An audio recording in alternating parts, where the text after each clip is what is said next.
नमस्कार, मैं हूं श्रीकांत प्रजापति और आप मेरे साथ देख रहे हैं बीसीसी न्यूज। आई खबरों में बढ़ने से पहले डालते हैं सुर्खियों पर एक नजर।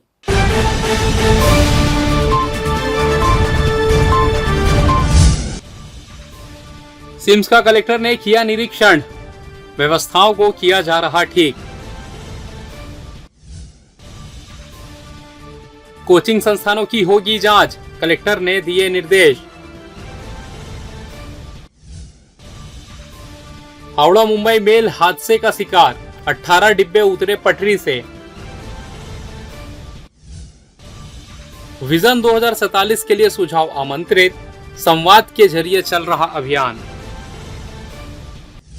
तो ये थी सुर्खियां, अब खबरें विस्तार से। कलेक्टर अवनीश शरण ने मंगलवार को सिम्स हॉस्पिटल का निरीक्षण किया। उन्होंने अस्पताल में मरीजों की सुविधाओं के लिए चल रहे विभिन्न निर्माण कार्यों का बारीकी से अवलोकन किया। मरीजों से मुलाकात कर अस्पताल में मिल रहे इलाज एवं खान पान का हाल जाना। अस्पताल अधीक्षक डॉक्टर S.K. नायक सहित निर्माण एजेंसियों के अधिकारी उपस्थित रहे। कलेक्टर ने निरीक्षण के दौरान नवनिर्मित एपिडेमिक वार्ड का अवलोकन किया। मलेरिया, डेंगू, चिकनगुनिया आदि के गंभीर मरीजों के उपचार के लिए यह नया वार्ड विकसित किया गया है। फिलहाल 10 बेड इसमें हैं। उन्होंने लिफ्ट स्थापना के लिए जरूरी सिविल वर्क को जल्द पूर्ण करने के निर्देश दिए ताकि 2 और लिफ्ट जल्द से जल्द शुरू किया जा सके। विभिन्न वार्डों में 11 और टॉयलेट बनाने के निर्देश भी PWD को दिया गया है। उन्होंने परिसर में एक जगह जल जमाव को देखते हुए ड्रेनेज को सुधारने के निर्देश दिए। शिवरेरायण से इलाज के लिए आई मरीज से चर्चा कर अस्पताल की व्यवस्था की उन्होंने जानकारी ली। कलेक्टर ने पंजीयन कक्ष के ऊपर निर्मित कमरों का उपयोग भी चिकित्सा कार्यों के लिए शुरू करने के निर्देश दिए ताकि भीड़ थोड़ी व्यवस्थित हो सके। उन्होंने आग से बचाव के लिए फिट किए जा रहे फायर फाइटिंग सिस्टम कार्य का भी अवलोकन किया और 1 महीने के भीतर काम पूरा करने का निर्देश दिया। ट्रॉयज रूम का अवलोकन कर मरीजों से चर्चा कर जानकारी ली। उन्होंने एक्सरे एवं सोनोग्राफी कक्ष का भी जायजा लिया। छत्तीसगढ़ हाई कोर्ट ने बिलासपुर नगर निगम में वार्डे के परिसीमन के खिलाफ याचिका की सुनवाई के दौरान सरकारी वकील पर जमकर नाराजगी जताई। केस की सुनवाई के दौरान सरकारी वकील जस्टिस PP साहू के सवालों का जवाब नहीं दे पाए। उनका कहना था कि जब 26 जुलाई को याचिका की कॉपी उन्हें मिल गई है तो 3 दिन में 2 पेज का जवाब प्रस्तुत क्यों नहीं किया गया। दरअसल याचिकाकर्ताओं का कहना था कि वार्ड परिसीमन के लिए बनाए गए नियमों के अनुसार अंतिम जनगणना को आधार माना गया है।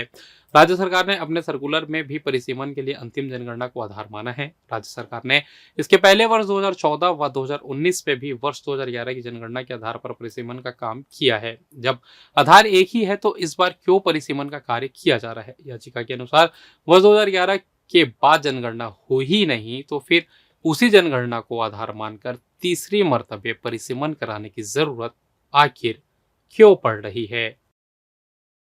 जिले में नशे के अवैध कारोबार पर अंकुश लगाने हेतु अधिक से अधिक कार्रवाई करने निर्देशित किया गया है, जिसके परिपालन में थाना प्रभारी सरगंडा TI तोप सिंह नवरंग के मार्गदर्शन में नशे के कारोबार पर अंकुश लगाने टीम लगाकर पतासाजी की जा रही थी। इसी क्रम में सूचना मिली कि एक रेड रेनॉल्ट कार में अत्यधिक मात्रा में शराब रखकर चिल्हाटी की ओर से परिवहन किया जा रहा है। उक्त सूचना से वरिष्ठ अधिकारियों को अवगत कराया गया। उसके बाद टीम बनाकर उप निरीक्षक राम नरेश यादव द्वारा अपनी टीम के साथ चिल्हाटी मोड़ के पास नाकाबंदी कर मुखबिर के बताए अनुसार एक कार को रोककर कार सवार व्यक्तियों से पूछताछ करने पर उसने अपना नाम नवीन बोले उर्फ भज्जी एवं बलराम यादव निवासी टिकरापारा बिलासपुर का रहने वाला बताया, जिनकी तलाशी पर कार के अंदर से 5 बोरी में भरा हुआ देसी प्लेन शराब 480 नग जिसकी कीमत 43,200 रुपए बरामद हुआ।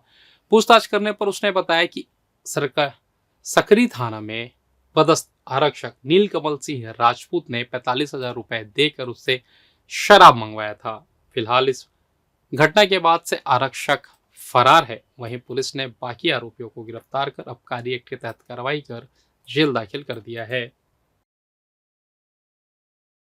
दिल्ली में कोचिंग संस्थान की बिल्डिंग में जल भराव की वजह से फंसे 3 बच्चों की मौत हो गई थी। जांच में पाया गया कि स्टोर रूम को संस्थान द्वारा लाइब्रेरी के तौर में इस्तेमाल किया जा रहा था और हादसे के वक्त बड़ी संख्या में वहां बच्चे फंसे हुए थे। घटना के बाद पूरे देश में हड़कंप मच गया है। इसी के मद्देनजर जिला कलेक्टर अवनीश शरण ने भी शहर के तमाम कोचिंग संस्थानों की जांच करने आदेश जारी किया है, जिसके लिए SDM के नेतृत्व में पुलिस निगम के साथ तय बिंदुओं पर जांच की जाएगी और निर्धारित मानकों का पालन कराया जाएगा। गौरतलब है शहर में बड़ी संख्या में कोचिंग संस्थानों का संचालन किया जा रहा है, जहां बैठने की जगह, फायर सेफ्टी सहित विभिन्न सुविधाओं का अभाव है, जो इस दौरान जांच में सामने आ जाएंगे। फिलहाल छोटा सा ब्रेक का, मिलते हैं ब्रेक के बाद, कहीं जाइएगा नहीं। पिछले 17 वर्षों से रियल एस्टेट के क्षेत्र में दे रहे हैं अपनी सेवाएं और लगातार शहर की जनता को एक नई लिविंग लाइफस्टाइल। अपने कार्यों एवं सेवाओं के माध्यम से लाखों लोगों की उम्मीदों को दिया है आकार। इसलिए जिले में ही नहीं पूरे प्रदेश में इनकी पहचान है बरकरार। आपके सपनों के घर को हकीकत में बदल कर है दिखाना, इसलिए आपके लिए लेकर आए हैं भाटी आशियाना।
और ब्रेक के बाद आप सभी का स्वागत है। यह बढ़ता है अगली खबर की ओर। झारखंड के चक्रधरपुर डिवीजन में तड़के एक गंभीर ट्रेन हादसा हुआ जिसमें हावड़ा मुंबई मेल ट्रेन के 18 डिब्बे पटरी से उतर गए। इस दुर्घटना में 2 लोगों की मौत भी हो गई और 60 से अधिक यात्री घायल हो गए। रेलवे अधिकारियों के अनुसार यह हादसा तब हुआ जब एक मालगाड़ी पटरी से उतर गई और विपरीत दिशा से आ रही हावड़ा मुंबई मेल से टकरा गई। हादसे के बाद से ही राहत और बचाव कार्य जारी है और भारतीय रेलवे ने आपातकालीन हेल्पलाइन नंबर भी जारी कर दिए हैं। बिलासपुर जोन से चलने वाली 2 ट्रेनों को कैंसिल कर दी गई है जबकि 60 ट्रेनों का रूट बदला गया है। रायपुर पहुंचने वाली 4 ट्रेनें अब देरी से आएंगी। आज सुबह हावड़ा मेल 12810 के कुछ डब्बे सीकेपी डिवीजन के बाराबंबो स्टेशन के पास पटरी से उतरे हैं। इसी कारणवश लगभग 15 ट्रेनों को डाइवर्टेड रूट से चलाया जा रहा है। कुछ ट्रेनों को भद्रक खुर्दा रोड झांसुगुड़ा रोड के और कुछ ट्रेनों को पुरलिया हटिया और राउरकेला रोड के थ्रू चलाया जा रहा है। इतवारी टाटानगर एक्सप्रेस को बिलासपुर और इतवारी के बीच ही चलाया जाएगा। इसके अलावा एक train Shalimar Lokmanya Tilak terminus train को कैंसिल किया गया है। जो ट्रेनें डाइवर्टेड रूट से आ रही हैं उन ट्रेनों में यात्रियों की सुविधा के लिए हेल्पलाइन नंबर जारी किए गए हैं। इसी के साथ सभी बड़े स्टेशनों पर सहायता केंद्र भी लगाए गए हैं। सहायता केंद्र बिलासपुर, रायगढ़, ब्रजराजनगर, चांपा, खरसिया, रायपुर, भाटापारा, दुर्ग, भंडारा, गोंदिया और राजनांदगांव स्टेशन पर लगाए गए हैं। यात्रियों को स्टेशन पर असुविधा ना हो इसके लिए खान पान और सुरक्षा के सारे इंतजाम किए जा रहे हैं। अवैध शराब के कारोबार पर अंकुश लगाने के लिए कोटा पुलिस ने एक आरोपी को गिरफ्तार किया है। दरअसल कोटा थाना क्षेत्र के गनियारी निवासी राहुल वस्त्रकार के पास पुलिस ने 18 लीटर कच्ची महुआ शराब के साथ उसे गिरफ्तार किया है। आपको बता दें कि गनियारी में अवैध शराब का काम काफी फल फूल रहा है, जिसे देखते हुए कोटा पुलिस ने गनियारी में दबिश देकर बस स्टैंड के पास से राहुल वस्त्रकार को 18 लीटर अवैध कच्ची महुआ शराब के साथ गिरफ्तार कर उसके खिलाफ आबकारी एक्ट के तहत कार्रवाई कर जेल दाखिल कर दिया गया है।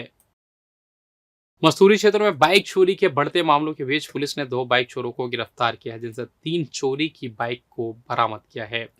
दरअसल प्रार्थी कांति कुमार कुर्रे ने शिकायत दर्ज कराई कि अपनी बाइक से वह जयराम नगर साप्ताहिक बाजार सब्जी लेने गया हुआ था। बाइक को अमर दुकान के पास लॉक करके खड़ी किया था और शाम को जब वह वापस आकर देखा तो उसकी बाइक चोरी हो गई थी, जिसकी रिपोर्ट थाने में दर्ज कराई गई। इस दौरान ग्राम एरमसाही में संदेही द्वारिका मिश्रा उर्फ आकाश मिश्रा को अभिरक्षा में लेकर पूछताछ की गई तो उसने बाइक चोरी करना स्वीकार कर लिया और उसके पास से बाइक बरामद किया गया तथा आरोपी के कथन के आधार पर इस मामले के दूसरे आरोपी आकाश भार्गव निवासी कछार से भी 2 और बाइक बरामद की गई। दोनों आरोपियों के खिलाफ कार्रवाई कर जेल दाखिल कर दिया गया है।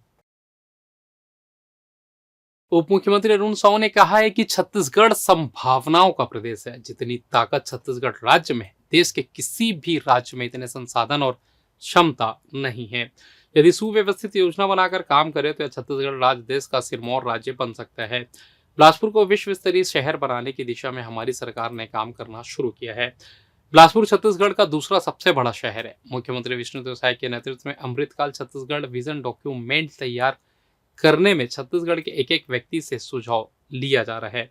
सपनों का बिलासपुर और छत्तीसगढ़ बनाने के लिए आपके सुझाव स्वागत है। उप मुख्यमंत्री ने यहाँ स्वर्गीय लघीराम अग्रवाल ऑडिटोरियम में छत्तीसगढ़ विजन 2047 के लिए राज्य नीति आयोग द्वारा आयोजित संभाग स्तरीय कार्यक्रम को संबोधित कर रहे थे। इस कार्यक्रम की अध्यक्षता संभाग आयुक्त डॉक्टर संजय अलंग ने की। कार्यशाला में संभाग के युवाओं, किसानों, महिलाओं और प्रबुद्धजनों ने अपने अपने विचार साझा किए। कलेक्टर अवनीश शरण ने स्वागत भाषण दिया। कार्यक्रम में प्राप्त सुझावों का नीति आयोग द्वारा संकलन किया जाएगा। प्रदेश में पर्यटन, कृषि और सर्विस सेक्टर में असीम संभावनाएं हैं। कृषि में युवाओं की भागीदारी बढ़ानी होगी।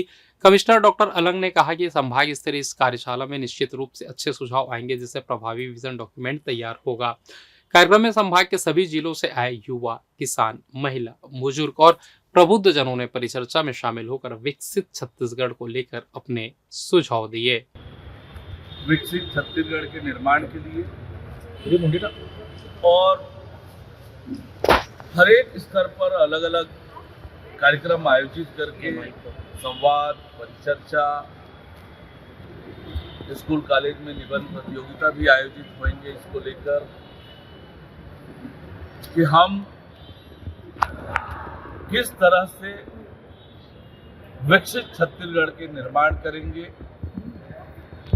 हर वर्ग का सुझाव लेकर एक विजन डॉक्यूमेंट तैयार होगा और उस विजन डॉक्यूमेंट में सब लोगों के सुझावों के हिसाब से बनाकर उस तरीके से छत्तीसगढ़ को आगे ले जाने के काम करेंगे।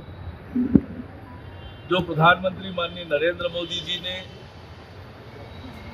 विकसित भारत की कल्पना के साथ 2047 के लिए जो रोड मैप तैयार किया है, छत्तीसगढ़ भी उसी के अनुरूप विष्णुदेव साय जी के नेतृत्व में ये विजन डॉक्यूमेंट तैयार कर रही है। आज दिन भर की संभागीय संवाद का कार्यक्रम आयोजित है। अलग अलग वर्ग के लोगों को उसमें आमंत्रित किया गया है।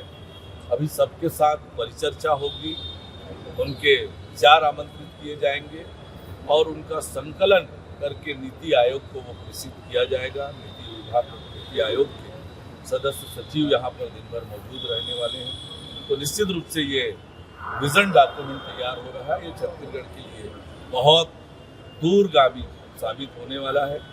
बिलासपुर के लिए भी इसमें विषय आएगा कि बिलासपुर का किस प्रकार से विकास किया जाए, स्मार्ट सिटी प्रोजेक्ट के कामों को किस तरह से आगे बढ़ाया जाए और क्या क्या काम इस दिशा में होने हैं, इन सब पर विचार विमर्श होकर ये विजन डॉक्यूमेंट तैयार होगा। ये मलेरिया और डायरिया की कदम। फिलहाल इस बुलेटिन में बस इतना ही। मुझे दीजिए इजाजत, फिर होगी आपसे मुलाकात। तब तक देखते रहिए बीसीसी न्यूज।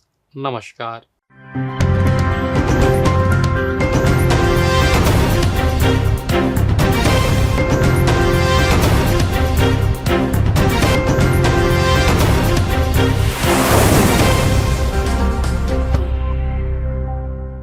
पिछले 17 वर्षों से रियल एस्टेट के क्षेत्र में दे रहे हैं अपनी सेवाएं और लगातार शहर की जनता को एक नई लिविंग लाइफस्टाइल। अपने कार्यों एवं सेवाओं के माध्यम से लाखों लोगों की उम्मीदों को दिया है आकार। इसलिए जिले में ही नहीं, पूरे प्रदेश में इनकी पहचान है बरकरार। आपके सपनों के घर को हकीकत में बदल कर है दिखाना, इसलिए आपके लिए लेकर आए हैं भाटी आशिया।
स्पोर्ट्स नेटवर्क पर देखिए श्रीलंका वर्सेस इंडिया। इस राइवलरी ने हर जनरेशन को सेलिब्रेशन का रीजन दिया।